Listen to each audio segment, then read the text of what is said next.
Hi, I'm Dave Eckert, and this week I'm taking the high road in Scotland with visits to two fantastic properties. First, it's Cameron House on Loch Lomond, outside Glasgow. Cameron House, for me, I just love the fact it's so versatile, it's so diverse, it's just got everything you could want, no matter whether you're 2 years old or 82 years old. Cameron House has it all: history, the perfect location, and great cuisine. From the upscale offerings of Martin Wishart to the great steaks at Cameron Grill to the awesome seafood selection at the Boathouse, visitors will never go hungry at Cameron House. I think people are up here for several nights. They might dine with us one night and dine with the other restaurants the other nights of the week. Nor will they go thirsty. They've got a world-class selection of single malt whiskeys at the Whiskey Bar. A breakfast whiskey is Scotch people. Breakfast whiskey, yeah. I like that. Breakfast whiskey is something you can drink any time of the day. Before you tuck into that, you might consider a round of golf at the Carrick. And finish with the ribeye steak at the Carrick's Claret Jug restaurant. After, it's a trip into Edinburgh and a stay at the one and only Prestonfield House. What's the history of Prestonfield? Well, it was built for the Lord Provost of Edinburgh, like the Mayor of Edinburgh. His family lived here. It was originally a monastery in the 1300s, and it was called Prestonfield. And then his family arrived about the early 1600s, and it was a private home and from then on until the 1950s. Prestonfield is a place you won't soon forget, as each room oozes personality and the dining room at Rhubarb oozes class. In two dining rooms, the original dining rooms of the house, one of them faces south, which was the morning room, and that was where the owners would have breakfast. And then on the other side, the dining room faces northwest and gets the sun in the evening. Whatever you may need or want at Prestonfield House, there's a man who'll try his best to make it happen. The guest comes to us with the craziest request, and usually about an hour and a half, fingers crossed, we've got it sorted for them. Cameron House, Prestonfield House, and Culinary Travels with Dave Eckert. Now that's a winning combination.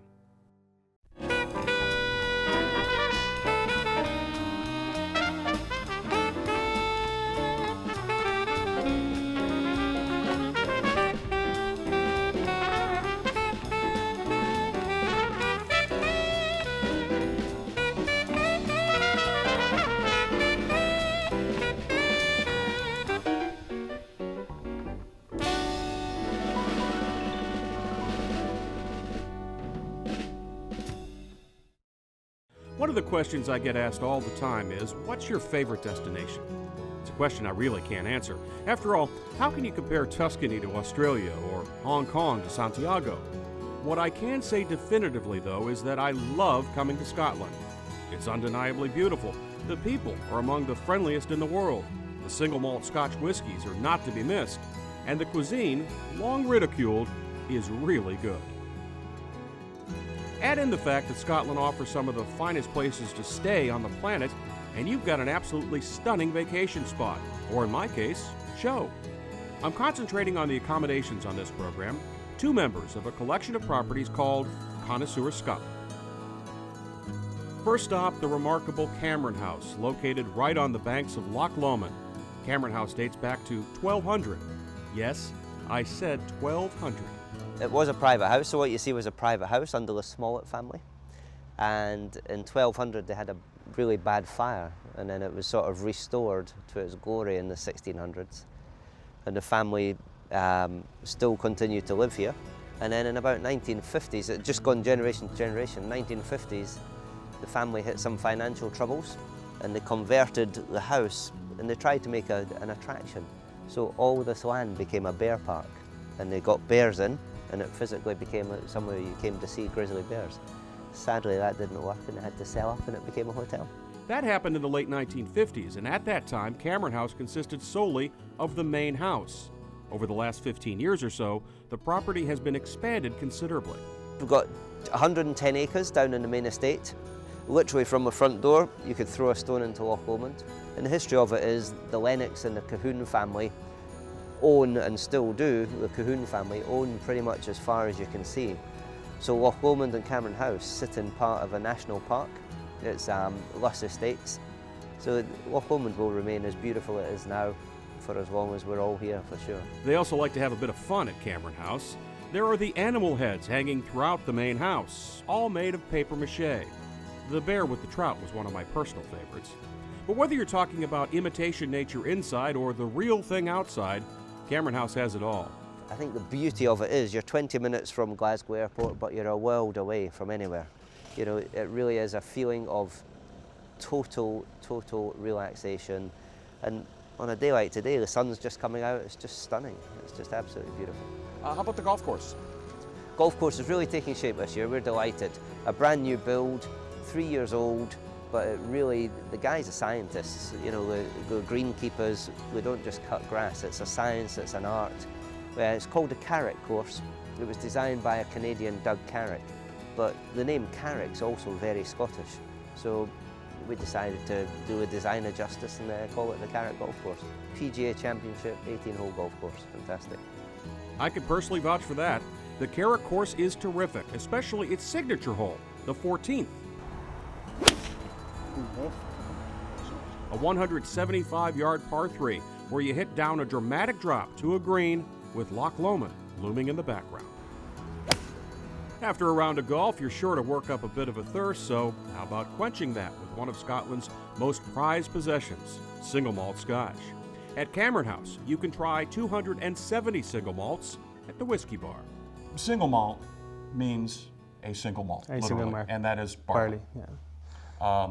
But there are a lot of variations within that. There's age, there's the type of vessels in which the whiskey is. True.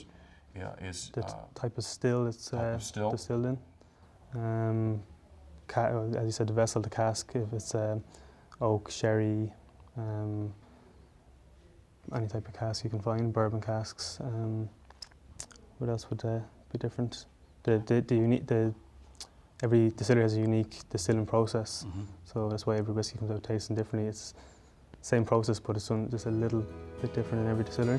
Single malts also come from one distillery and one batch, and depending on the region, Highlands, Lowlands, Islay, etc., they can taste remarkably different. This is an interesting location because you're right on the border. Right on the border. Right on yes. the border between the Highlands and the Lowlands. And if you go one direction, there's a Highland distillery nearby. If you go in the other direction, there's a Lowland distillery nearby. Correct. So why not taste one of each? Auchentoshan from the Lowlands and Glengoyne from the Highlands. The Auchentoshan was first. They're quite spirity, but then their flavours are soft, delicate, small bit floral. I was going to say softer. Yeah, it's not dramatic. It's a breakfast whiskey as Scottish people. Breakfast whiskey. Yeah. I like that. Next came the Glengoyne. I want to say more complex. Complex, yeah. So you can smell. I can get toffee, nuts, a bit of fruit as well.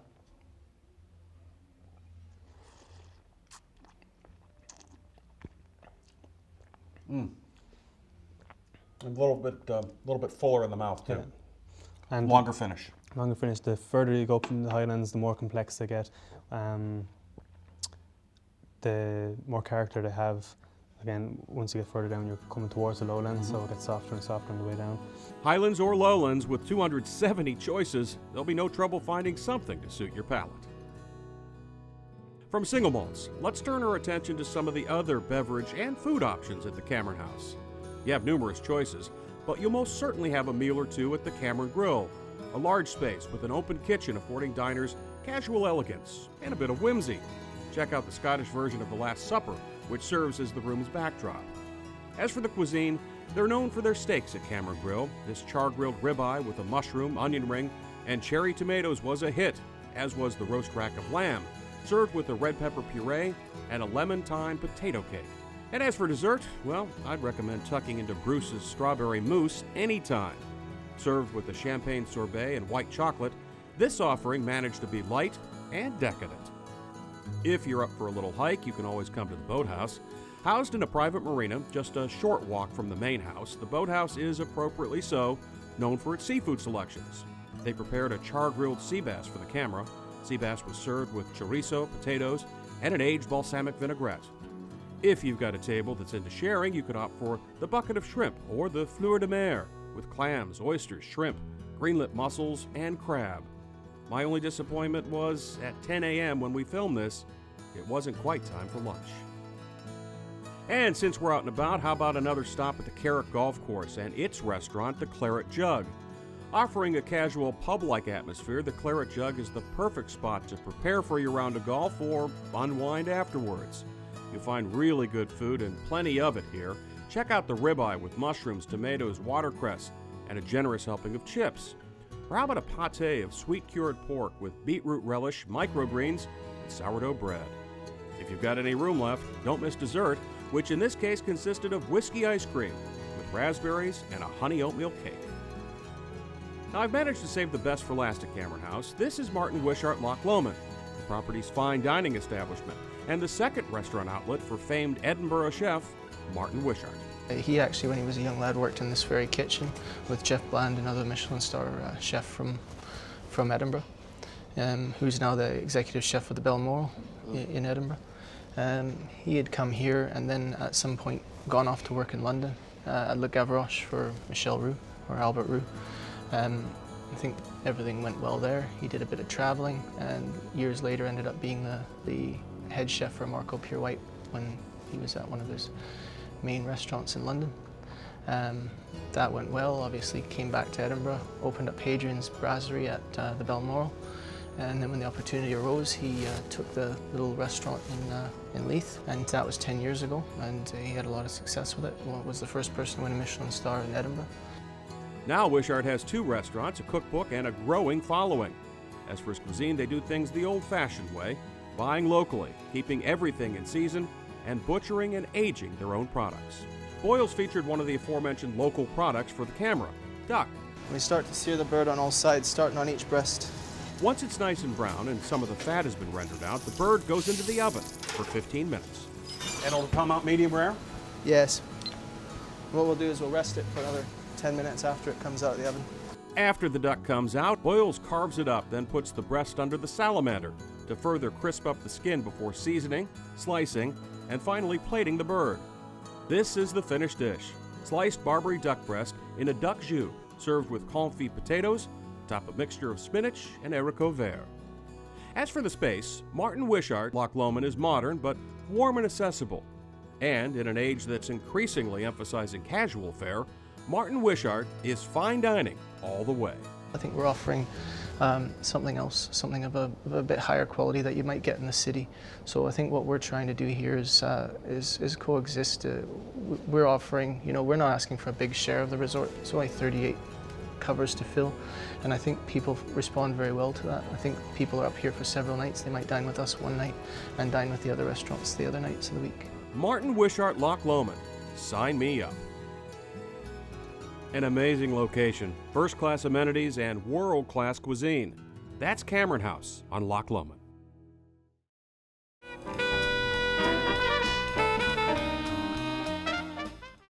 From Cameron House, it's time for me to head down the road to the wonderful city of Edinburgh.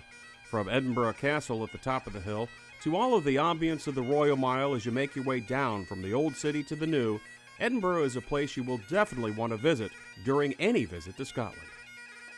And should you have the opportunity, I would highly recommend a stay at Prestonfield House, just minutes from the heart of the city, yet with a feeling of tranquility and seclusion, now under the watchful eye of famed Edinburgh restaurateur James Thompson.